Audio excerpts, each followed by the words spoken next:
Welcome to your second video in the Chapter 14 lecture series. In this section, we're going to look at how marine animals avoid sinking. So a lot of this is going to be a review of stuff we've done in previous chapters. So we're going to start by talking about how they increase their buoyancy to help them remain in those near surface waters.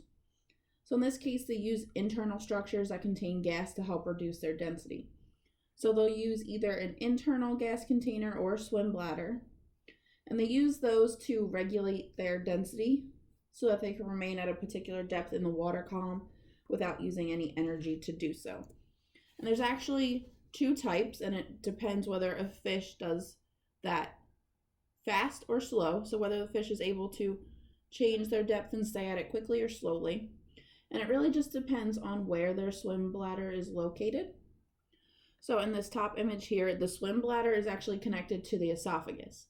So that lets the animal add or remove air quickly, and that's how they can adjust their buoyancy.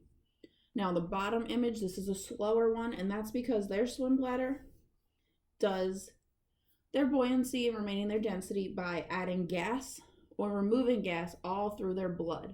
So that takes a little more time. So they adjust their position in the water column a lot more slowly than, say, the fish in the top image where they could just add or remove air quickly. So I know this slide is also a review for you. We talked about organisms that have the ability to float and how they go from microscopic shrimp-like organisms to large ones like jellies. And we talked a lot about zooplankton because collectively we call all of those floating organisms zooplankton. And they actually make up the second largest biomass in the ocean. And they're incredibly abundant. Then we also talked about organisms that have the ability to swim and how they're called nekton. So these include a lot of larger pelagic animals like fish and marine mammals, and they maintain their position by swimming. So just some examples of zooplankton: there's copepods, they're microscopic shrimp-like animals. They're crustaceans, they have that hard exoskeleton with a segmented body and jointed legs. You can see they kind of look like a shrimp. Most of them have forked tails and elaborate antennae. There's more than 7,500 species of them, and all of them lay eggs. So these really make up the majority of the ocean's zooplankton biomass and are a really vital link in food webs between the phytoplankton and then the larger species. Another example is a macroscopic zooplankton. It's krill. Krill means young fry of fish. Again, they're going to look like mini shrimp or larger copepods. There's more than 1,500 species of them, and they're really abundant near Antarctica, and they're a critical link in the Antarctic food chain. So they supply food for a lot of organisms there, from birds even up to the largest whales.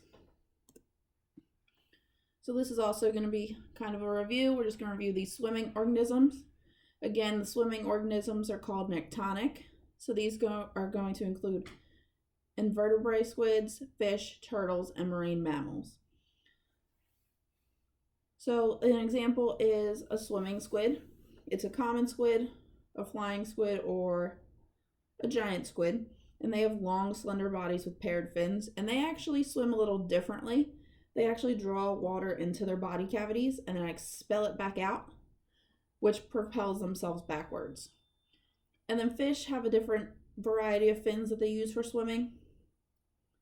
So fish move by alternately contracting and relaxing its fins on either side of the body, creates a curvature, travels the length of their body, and helps them move. So from this slide for the exam, just know the examples of nectonic organisms. So fish, squids, sea turtles, and marine mammals are all nectonic organisms. So we're actually going to start to look at fins in fish and what they're designed to do. So there's different types of fins, and they're used for different things. Now most fish will actually use two sets of paired fins to perform an action. So our first one, we're going to look at the pelvic fins and pectoral fins. So right here's the pelvic fins and the pectoral fins, and they're used to turn, brake, and balance. And when fish aren't using these fins, they actually fold against their bodies. So our second pair are the vertical fins, which are the dorsal fins and the anal fins. So here's your dorsal fin, here's your anal fin. And these actually serve as stabilizers, so they help keep them afloat in the water column, up high, down low, keep them from flipping around. And the last fin we're going to look at is the caudal fin or the tail fin. And that's used to propel high feeds fish. So it actually will flare vertically to increase the surface area available to develop thrust against the water. The larger that caudal fin is, the more thrust it provides. So for your exam, you need to be able to identify a dorsal fin in an image and a caudal fin in an image. Now your dorsal fin image, I believe, is the dorsal fin of a shark. So it should be pretty easy for you to identify. Just remember that's the dorsal fin.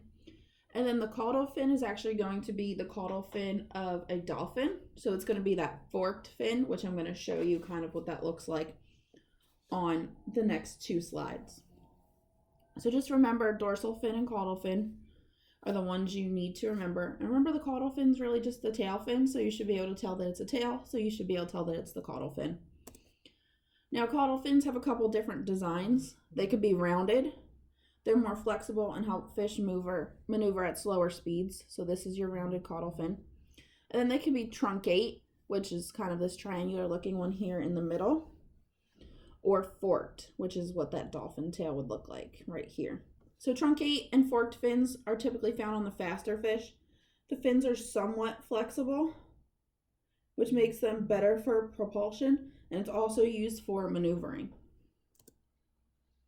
And this is going to be our last slide in this section. We're going to look at lunate fins, which we find on fast cruising fish, and that's this first image here. They're efficient for propulsion for really fast swimmers like tuna, marlin, and swordfish. You can see they're still kind of forked, but the forked parts really spread far apart. And then heterocircle fins. This is an example on a reef shark.